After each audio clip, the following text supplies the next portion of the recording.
오늘 주일을 맞이해서 예배드리는 성도 여러분들에게 하나님의 은혜와 사랑과 축복이 함께 하시기를 축원합니다. 우리들의 삶은 yes, no, 예, 아니요 두 가지로 나타나게 됩니다. 신학자 칼 바르트는 구원이라고 하는 게 뭐냐? 하나님의 예스라고 말했습니다.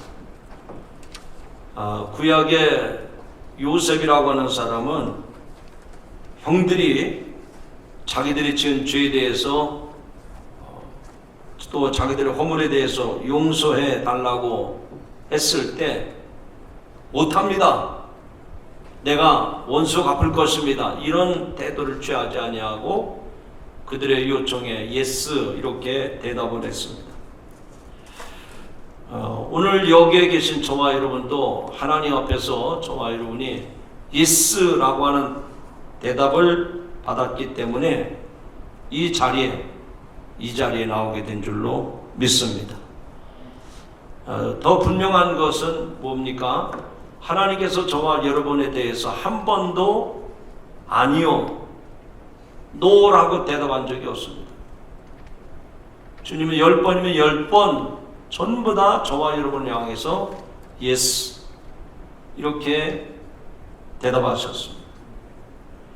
유명한 선교사 스탠 존스의 삶에서 정말 중요한 것은 뭐였는가 하니 그는 매일 아침이면 말씀을 묵상하면서 하나님의 예스라고 하는 답을 듣고 하루를 시작했다고 합니다. 그의 삶의 기반은 바로 하나님의 대답, 곧 예스라고 하는 말을 듣고 그날을 하나님이 주신 감동에 기뻐하고 충만한 삶을 살았다고 했습니다. 노년에 그는 뇌졸중으로 쓰러지게 되었는데 정신이 돌아왔을 때 간호하는 친구에게 부탁을 해서 나사렛 예수 이름으로 일어나 걸으라 이 말씀을 자기에게 해달라고 했습니다. 그리고 정말 그 말을 들은 스탠리 존스는 기적처럼 다시 일어나 걷게 됩니다. 그때의 그 감동, 그때의 그 기쁨을 토대로 해서 쓴 책이 하나님의 예스라고 하는 책입니다. 하나님의 예스, 즉 구원받은 사람들의 공동체가 하나님 앞에 예스라고 대답을 들은 무리들입니다. 교회들입니다. 구원받은 사람들의 구조선이 바로 교회라는 얘기입니다. 그런데 이 교회를 구원받은 그 기쁨, 감동, 감격으로 여기지 아니하고 그냥 즐기는 유람선으로 생각하는 사람들이 있습니다.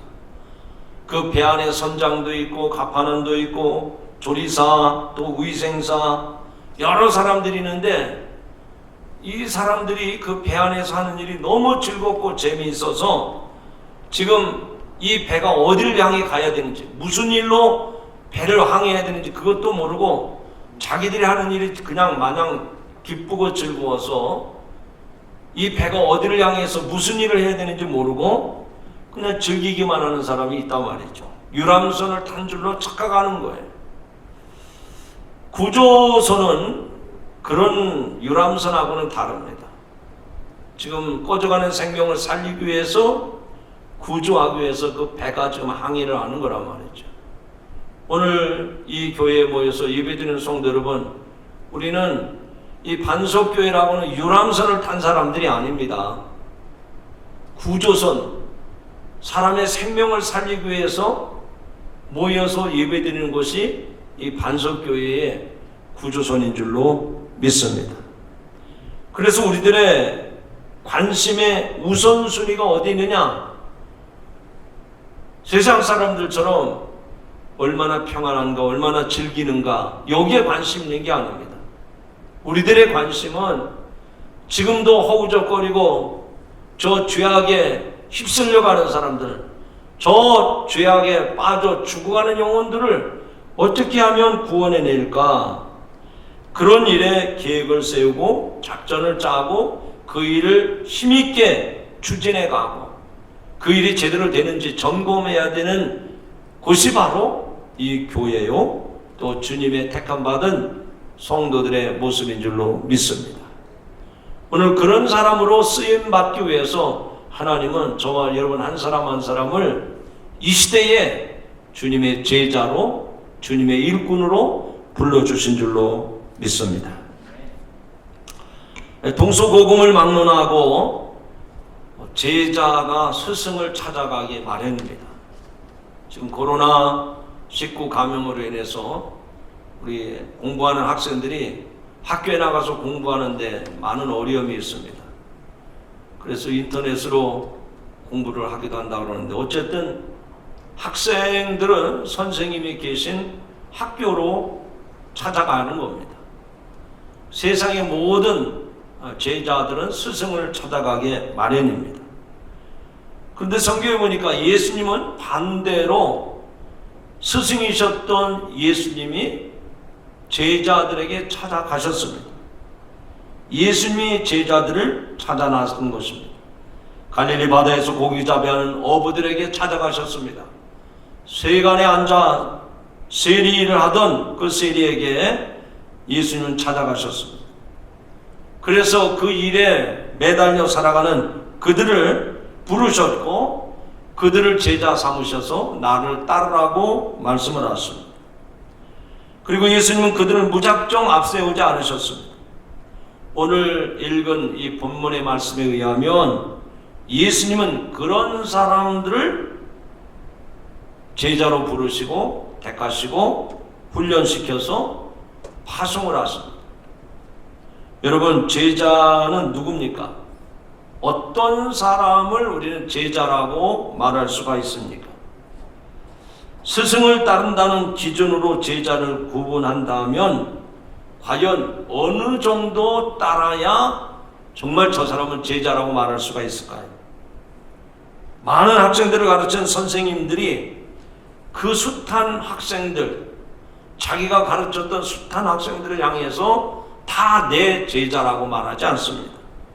그 중에서도 가르침을 받고 또 그 선생님의 가르침대로 삶의 변화를 받고 살아가는 그런 사람들을 스승은 내 제자라고 자랑스럽게 말하는 것입니다.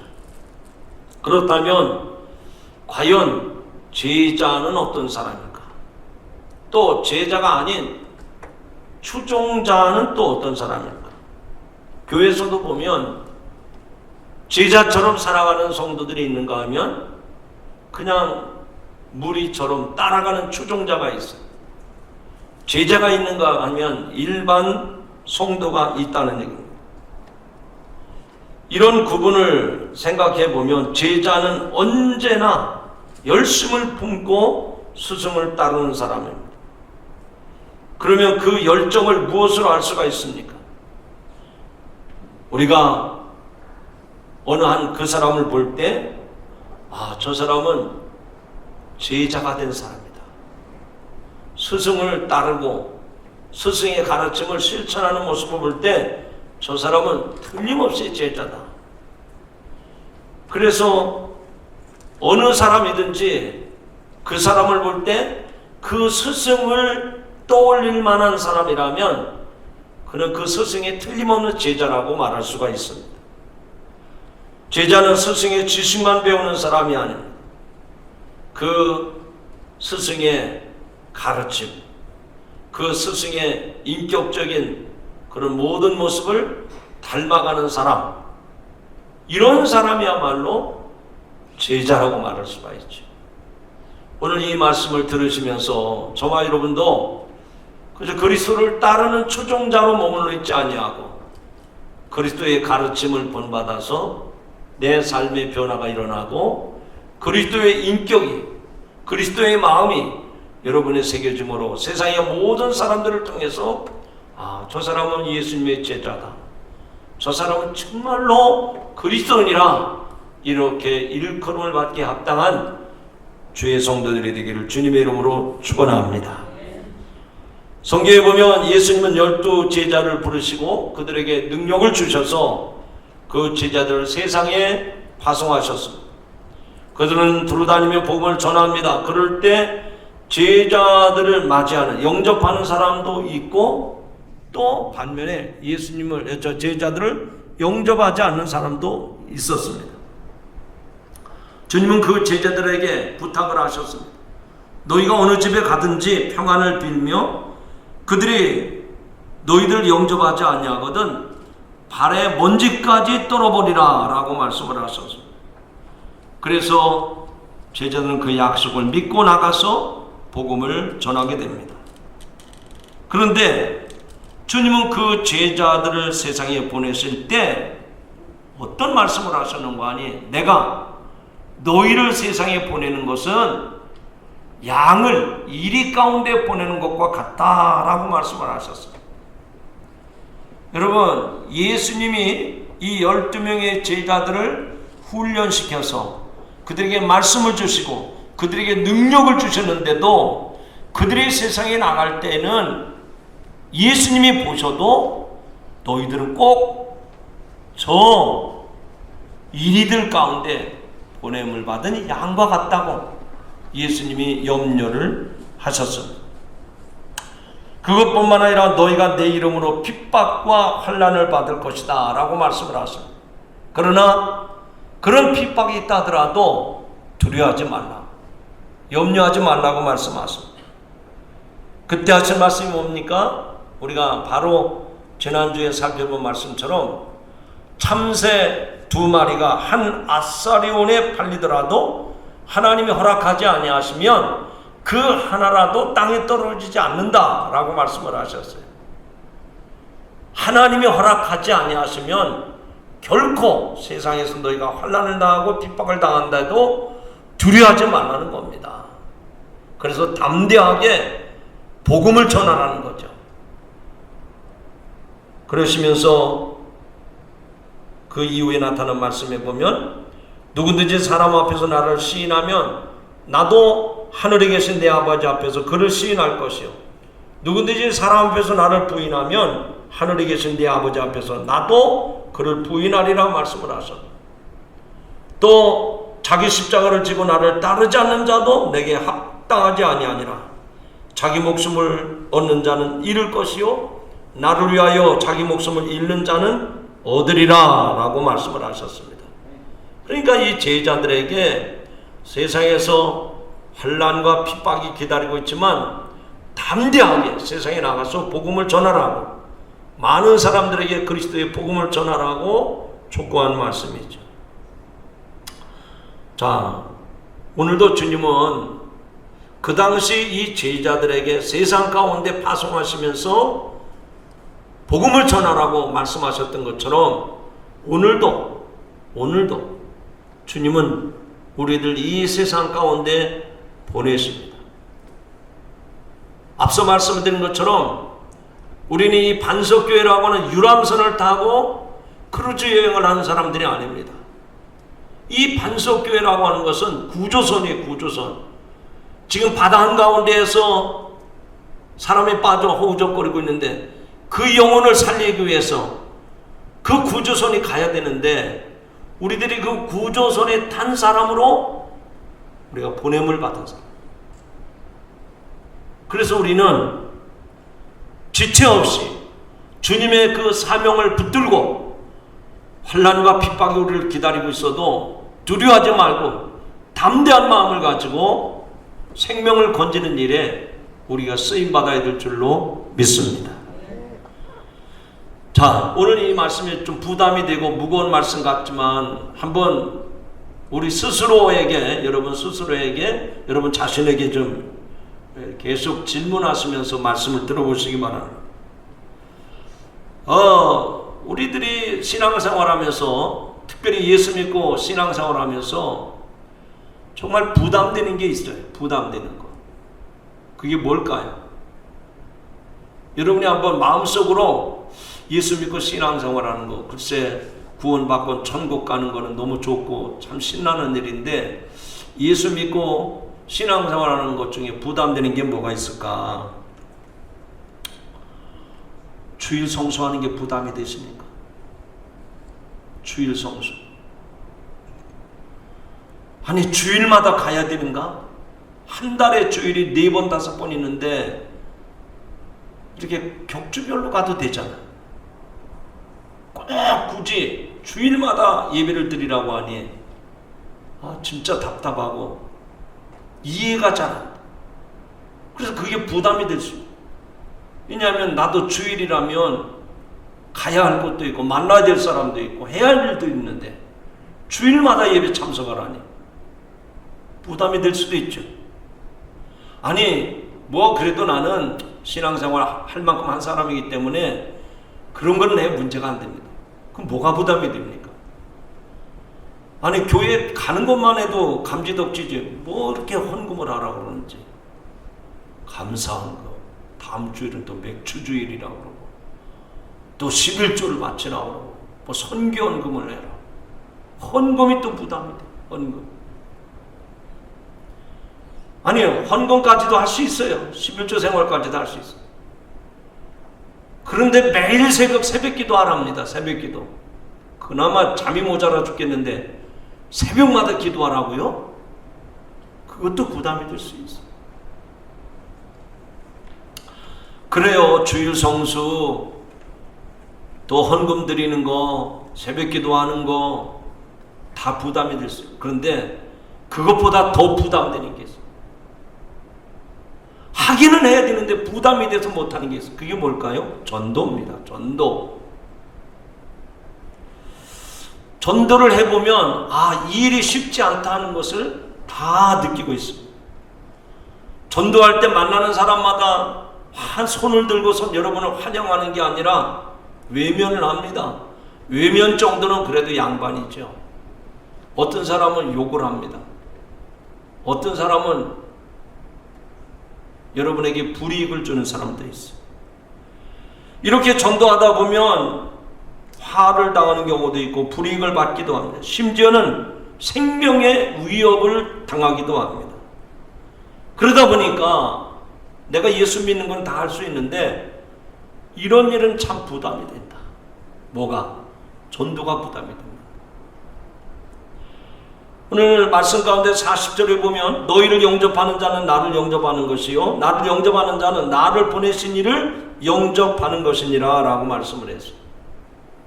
즉 예수님께서 이 제자들을 둘씩 파송해서 세상 가운데 보내셨는데 그 보내시면서 주님이 뭐라고 말씀하셨는 거 아니? 너희를 영접하는 자는 나를 영접하는 거야. 너희들이 나가서 복음을 전할 때 너희들을 기쁨으로 맞이하는 사람들은 너희를 영접하는 게 아니라 나를 영접하는 거다. 예수님을 영접하는 것이다. 그리고 나를 영접하는 자는 나를 보내시니 곧 하나님을 영접하는 일이다 라고 말씀을 하셨어요. 여러분 이 말씀은 스승인 주님이 우리와 함께 하시기에 사람들이 우리를 영접하면 그것은 곧 우리를 영접하는 게 아니라 주님을 영접하는 일이요 하나님을 맞이하는 일이다 라고 했습니다. 자, 이렇게 이 말씀을 생각해 보면 예수님을 보내신 분은 하나님이시죠. 성부 하나님의 성자 예수님에 대해서 어떻게 하셨는지를 예수님이 제자들에게 베푸신 그 사랑을 통해서 어느 정도 짐작할 수가 있어요. 다른 사람들은 몰라도 이 제자들만큼은 주님과 언제나 함께 한다는 것을 3년 동안 몸으로 경험했기 때문에 잘 알고 있습니다. 그래요. 그 제자들은, 그 12명의 제자들은 예수님이 얼마나 사랑하는지 3년 동안의 과정을 통해서 알았다고 하면 우리들은 오늘 이 자리에 계신 여러분들은 하나님의 사랑을, 예수님의 사랑을 어떻게 느낄 수 있습니까? 부모님의 헌신적인 자식 사랑을 통해서 하나님의 사랑이 어떤 것인지를 알 수 있습니다. 누가복음에 집을 나간 탕자의 말씀을 통해서 하나님은 끝없이 용서해 주시고 잘못했어도 자식이 돌아오기를 기다리는 그 아버지의 모습, 거기서 우리는 하나님의 사랑을 발견할 수가 있단 말입니다. 70번씩 7번이라도 죄를 용서하라고 하신 주님의 말씀은 우리들의 어머니들을 통해서 자식이 잘못했어도 또 용서해 주시고 용서해 주는 그 하나님의 사랑을 엿볼 수가 있는 겁니다. 자, 이런 주님이, 이런 하나님이 우리와 함께 하신다는 거예요. 여러분, 세상에 참 좋은 일이 많이 있죠. 갑자기 보너스가 나왔어요. 그러면 얼마나 좋습니까? 누구한테 선물을 그냥 받았어요. 아무 준비도 없었는데 선물을 그냥 수지 맞습니다. 그냥 지나가다가 재미삼아서 복권 하나 했는데 이게 대박이 나버렸네. 얼마나 좋습니까? 여러분, 세상에 좋은 일이 너무나 많아요. 근데 정말 좋은 거, 이게 너무 좋은데 이걸 모르는 게 안타까운 거예요. 여러분, 이것처럼 좋은 일이 없어요. 그게 뭘까요? 따라합시다. 주님이 나와 함께 하시는 일입니다. 여러분, 보너스 받은 것보다도, 선물 받은 것보다도, 복권 사서 대박이 나는 것보다도 더 좋은 일, 그건 바로 주님이 언제나 나와 함께 하시는 일임을 믿으시기 바랍니다. 우리가 말씀을 뒤집어서 생각해 보면 우리는 주님을 잊어버리고 살 때가 많아요. 주님을 의식하지 못하고 살 때가 많습니다. 그러나 주님은 한순간이라도 우리를 잊지 아니하시고 우리와 동행해 주심을 믿으시기 바랍니다. 그 주님이 언제나 나와 함께 하신다고 하는 사실을 이 본문 가운데에서 우리에게 보여주고 있습니다. 언제나 같이 하시기 때문에 주님을 환대하며 받아들이는 사람이라면 나도 함께 주님 때문에 내가 그들에게 영접을 받는 겁니다. 반대로 나를 영접하는 사람은 나를 받아들인 것 같지만 그러나 나만 받아들인 게 아니라 나를 보내신, 나와 함께 하신 예수님을 영접하는 일이고 그 예수님을 이 땅에 보내신 하나님을 영접하는 일이라고 오늘 이 본문 가운데서 말씀하고 있습니다. 자, 오늘 저와 여러분은 이 제자들처럼 이 세상 가운데, 여러분의 직장 가운데 보냄을 받은, 파송을 받은 사람들입니다. 여러분의 직장에, 여러분의 사업장에 여러분이 보냄을 받았어요. 여러분은 무슨 기업인으로 보낸 게 아닙니다. 장사하는 사람으로 보낸 게 아닙니다. 먹고 살기 위해서 일하는 어떤 일꾼으로 보낸 게 아니에요. 하나님은 이 세상 가운데 여러분을 복음 전하는 주님의 제자로 보냈는데 그 보냈을 때 사람들이 여러분을 맞이하는 태도가 보자마자 고개를 외면합니다. 어떤 사람은 욕을 합니다. 어떤 사람은 기분 나쁘다고 뒷말을 합니다. 그렇게 되면 되겠습니까? 그러면 안 되겠죠. 여러분이 어디에 보냄을 받았든지 어떤 사람들을 만나게 되든지 여러분을 만나는 사람들에게 오늘이야말로 내 인생의 전환점이 왔습니다. 당신을 보니 하나님께서 나에게 예수님을 만나도록 당신을 나에게 보내주셨습니다. 할렐루야. 아멘이 자신 있게 안 나오는 거 보니까 여러분들이 아직 자신이 없는 거. 세상 누구에게 가든지 어디에 보냄을 받았든지 여러분을 만나는 사람마다 당신은 하나님이 나에게 보낸 천사입니다. 할렐루야. 제가 이렇게 점잖게 얘기하는 거는요, 좀 사람들에게 다정하게 호감이 가도록 대하라는 얘기예요. 평상시에 여러분들의 언어나 여러분들의 행동들을 볼 때 여러분이 딱 나타나는데 사람이 갑자기 등을 돌립니다. 무슨 말을 해도 듣는 척도 안 해요. 그건 벌써 여러분들이 예수님의 모습으로 다가가지 않았다는 반증입니다. 처음 만난 사람인데 그 사람이 굉장히 반갑게 맞이합니다. 저도 제가 잘 모르는데 어떤 분이시죠? 아니, 오늘 당신을 만났는데 살아계신 하나님이 나에게 천사 같은 당신을 보내주셨습니다. 할렐루야. 쉽게 얘기합니다. 여러분들이 세상 누구를 만나든지 호감이 가도록 여러분의 삶을 그렇게 주님 앞에 헌신할 수 있기를 주님의 이름으로 축원합니다. 누구를 만났는데 기분 나쁜 표정으로 등을 돌린다면 오히려 예수님의 제자된 모습이 아닙니다. 이것은 주님의 보내심을 받은 일꾼들의 모습이 아니라는 얘기입니다. 어디든지 누구에게든지 가든지 여러분을 기쁘게 맞이하고 영접할 수 있는 그런 성도들이 되기를 주님의 이름으로 축원합니다. 41절 말씀입니다. 선지자 이름으로 선지자를 영접하는 자는 선지자의 상을 받을 것이요 의인의 이름으로 의인을 영접하는 자는 의인의 상을 받을 것이요 라고 말씀했습니다. 여기 보면 두 부류의 사람이 나오는데 선지자와 의인이 나옵니다. 선지자는 하나님의 말씀을 잘 알고 그대로 전하는 사람이죠. 선지자의 이름으로 라는 말은 제자들을 보고 선지자로 여기는 것을 말하는 것입니다. 그러니까 오늘 저와 여러분들이 이 세상의 모든 사람들을 만날 때 저 사람들이 여러분을 선지자로, 여러분을 하나님이 보낸 의인으로, 하나님이 보낸 천사로 보여질 수 있도록 여러분이 그렇게 살아가기를 주님의 이름으로 부탁합니다. 쉽게 말합니다. 여러분은 자연인 김아무개가 아닙니다. 여러분은 하나님과 상관없는 이 아무개가 아니에요. 여러분이 예수 그리스도를 믿기 때문에 하나님이 이 세상 가운데 보낸 선지자요 의인의 모습으로 살아가야 된다는 얘기입니다. 여러분, 그렇기 때문에 내가 일하는 직장과 사업장과 이 세상은 내가 의인의 모습으로 나타나야 돼. 내가 선지자의 모습으로 나타나야 된다는 얘기입니다. 그 사람을 선지자로 알고 받아들이고 의인으로 알고 받아들인다면 그들에게는 여러분을 통해서 영생과 구원의 길이 열릴 것입니다.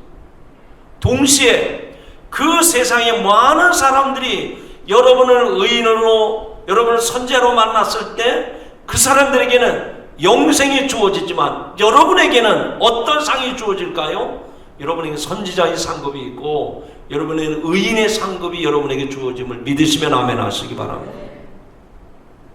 오늘 주님은 우리에게 그걸 말씀하시는 거예요. 너희가 이 세상에 나가서 복음을 전할 때 환난과 핍박을 받을 것이다. 그러나 하나님이 허락하지 아니하시면 하나라도 잃어버리지 않을 것이다. 그러면서 우리에게 담대하게 세상에 나가서 복음을 전하는데 선지자로 의인의 모습으로 살아가라는 겁니다.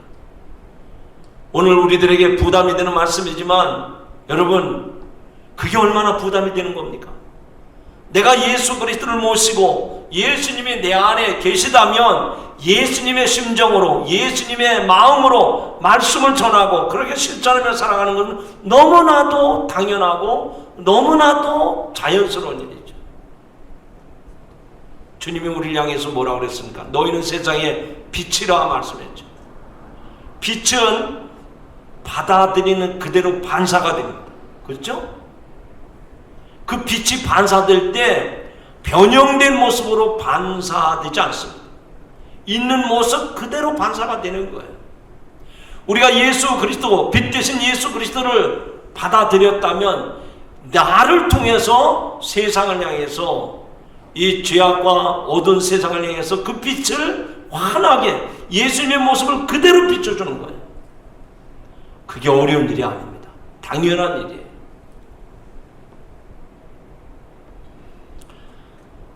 성도 여러분, 오늘 이 말씀을 들으시면서 저와 여러분에게 내가 선지자의 모습으로, 내가 의인의 모습으로 사람들에게 영접을 받고 또 저들을 주님 앞으로 인도할 수 있는 그런 선한 도구들로 쓰임 받기를 주님의 이름으로 축원합니다. 그리고 그런 사람들에게 결단코 상을 잃지 않으리하리라 라고 말씀을 했습니다. 하나님은 그런 사람들에게 상을 준비해 놓고 있다는 거예요. 여러분, 상이 있다면 그 상을 위해서 수고하는 것을 마다하지 않습니다. 여러분, 스포츠맨들을 보십시오. 그 상 하나를 위해서 젊음을 불태우지 않습니까? 모든 생활에 다 금욕하고 절제하고 거기에 올인하지 않습니까? 뭐 때문에 그러는 거예요? 상 하나를 위해서 그랬단 말이죠. 큰 안목으로 본다고 하면 우리의 인생 여정 전체를 놓고 볼 때 마지막 때 주님 앞에 상 받을 사람이 있는가 하면 받을 상이 없는 부끄러운 사람도 있을 겁니다. 오늘 이 말씀을 듣는 성도 여러분, 저와 여러분 모두가 주님의 제자로, 주님의 일꾼으로 마지막 때 주님 앞에 설 때 큰 상을 받을 수 있는 일꾼들이 되기를 주님의 이름으로 축원합니다. 우리나라 기독교 선교 역사 가운데 참 영원히 기릴 만한 일이 하나 있습니다. 과거 양반과 상놈이라는 신분 차이가 있었습니다. 봉건적인 유교 문화를 뛰어넘어서 그리스도의 헌신과 선교의 본을 보여준 저 전라북도 김제의 금산교회를 설립한 조덕삼 장로라는 분과 이자익 목사라는 분이 이야기입니다. 원래 이 조덕삼이라는 사람은 이 지역 용화마을의 유지였습니다. 유지. 그리고 이자익은 저 경상남도 사람인데 어떻게 그 집에 가서 마부로 일하던 머슴이었습니다.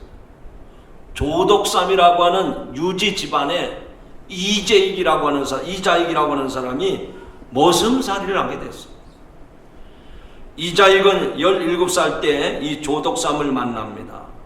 이자익은 6살 때 부모를 잃고 소학교도 제대로 다니지 못한 그런 사람입니다. 허기진 배를 채우기 위해서 고향인 남해를 떠나서 걸어 김제의 금산까지 찾아왔습니다. 첫눈에 이자에게 용특함을 알아보았던 조덕삼은 그를 마방의 마부로 일하도록 그렇게 배려를 해줬습니다. 배움이라고는 전혀 없는 무학자였던 이자익은 고개 너머로 배운 천자문을 줄줄 외웠습니다. 그 모습을 지켜본 조덕삼은 비록 자신이 부리는 모습이지만 자기 아들 조용호와 함께 공부할 수 있도록 배려를 했습니다. 그리고 교회도 나가도록 신앙생활을 같이 하도록 했습니다. 조덕삼과 이자익이 함께 믿음을 키운 지 3년이 지난 1907년도에 그 금산교회에서 장로를 세우게 되는데 장립 투표를 했습니다. 근데 묘하게도 주인이었던 조덕삼하고 머슴이었던 이자익이 후보에 올라가게 된 겁니다. 신분의 양극화가 뚜렷했던 그 시절 주인과 머슴이 경쟁한다고 하는 것은 상상할 수도 없는 일이었습니다. 그런데 더 놀라운 것은 투표 결과였습니다. 머슴이었던 이자익이 주인을 두르고 그 교회 장로로 당선이 된 겁니다. 이자익은 장로가 된 뒤 선교사를 대신해서 교회 강단에서 설교를 했고, 조덕삼은 주인이었던 조덕삼은 그 교회 바닥에 꿇어앉아 그 이자익 장로의 말씀을 듣게 되었답니다. 집에서는 이자익이 조덕삼을 주인으로 성실히 섬겼습니다. 조덕삼은 자신의 모습을 장로로 섬겼을 뿐만 아니라 그가 평양에서 신학을 공부할 수 있도록 지원도 아끼지 않았습니다. 더 놀라운 것은 그 이자에게 나중에 목사 안수를 받고 다시 그 금산교회로 부임해 왔을 때 조덕삼은 장로로서 머슴이었던 이자익을 담임 목사로 총빙을 했고 그 교회를 잘 섬겼다는 얘기입니다. 자기 집 머슴을 장로로 세워준 조덕삼은 누군가 하니 조세용 국회의원의 조부 되시는 분이 있습니다. 이게 우리 한국 교회 역사의 길이 남을 우리 집의 머슴을 장로로 세워줘. 그를 또 공부시켜서 목사로 세워서 그 교회 부임해서 초빙해서 교회를 치리하게끔 했던 이 조덕삼 장로. 정말 훌륭한 장로 아닙니까? 여러분, 내가 다른 사람을 예수 믿게 하고 그를 내 어깨에 세워서 더 큰 사람으로 세워가는 것은 결코 쉽지 않은 일입니다. 세상은 어떻습니까? 다른 사람을 짓밟고 올라서야 합니다. 그런 사람들을 성공한 사람이라고 세상 사람들은 인정합니다. 그러나 세상에서는 그런 사람이 성공했다고 상을 받을지 몰라도 다른 사람을 내 어깨에 세워준 그 사람은 결단코 상을 잃지 않을 줄로 믿습니다. 상을 기대하면서 주님의 제자가 된 것은 너무 대가를 바라는 속물적인 인상을 줍니다. 그러나 예수님은 분명하게 그런 사람들에게 상을 약속해 주셨습니다. 오늘 42절의 마지막 말씀입니다. 누구든지 제자 이름으로 이 작은 자 중 하나에게 냉수 한 그릇이라도 주는 자는 내가 진실로 너희에게 이르노니 그 사람이 결단코 상을 잃지 아니하리라. 자, 제가 설교 말미인데 여러분에게 물어볼 테니까 어떤 사람이 상을 잃지 않는가, 지금 성경 구절을 다시 읽을 테니까 여러분이 좀 대답을 해보시기 바랍니다. 잘 들어보셔야 돼요. 어떤 사람이 상을 잃지 않는지. 누구든지 제자 이름으로 이 작은 자 중 하나에게 냉수 한 그릇이라도 주는 자는 내가 진실로 너희에게 이르노니 그 사람은 결단코 상을 잃지 아니하리라 하시니라. 아멘. 자, 상을 잃지 않는 사람은 어떤 사람이라고 그랬어요? 다 같이 시작. 3번 해야 되나? 다시 읽을 테니까 상을 잃지 않는 사람이 이 42절 마지막 절에 나와요. 잘 들어보세요. 이 작은 자 중 하나에게 냉수 한 그릇이라도 주는 자는 결단코 상을 잃지 아니하리라. 어떤 사람이 상을 잃지 않는다고요? 냉수 한 그릇이라도 주는 자는 상을 잃지 않는다고 그랬어요. 물 한 잔을 누구에게 베푼다고 하는 것은 두고두고 기억할 사람은 없을 것 같습니다. 희생이 다 따르는 일도 아니고 노력을 기울여야 하는 일도 아닙니다. 그런데 예수님은 아무리 사소한 선행이라도 제자의 이름으로 작은 자 중 한 사람에게 베푼다면 하늘의 상급이 있을 것이라고 말씀을 했습니다. 그것도 의지를 확증하는 부사 결단코라는 단어를 넣어서 말씀을 하셨습니다. 물 한 잔을 이렇게 기억하실진데 사랑의 희생이 수반된 섬김과 나눔일 경우 가히 어떠할지 가늠해 볼 수가 있습니다. 이제 말씀했습니다. 사도 바울의 권면을 되새겨보고 싶습니다. 우리가 선을 행하되 낙심하지 말지니 포기하지 아니하면 때가 이름에 거두리라. 여러분, 결단코 상을 잃지 않는 그런 주님의 일꾼들, 주님의 제자들 되기를 주의 이름으로 축원합니다. 하나님, 오늘 말씀을 통해서 우리들이 예수 믿고 신앙생활하는 가운데 상을 잃지 않도록 주님이 약속하신 그 상을 받도록 우리의 삶에 섬김과 헌신과 열정이 있게 하여 주옵소서. 예수님의 이름으로 기도하옵나이다. 아멘.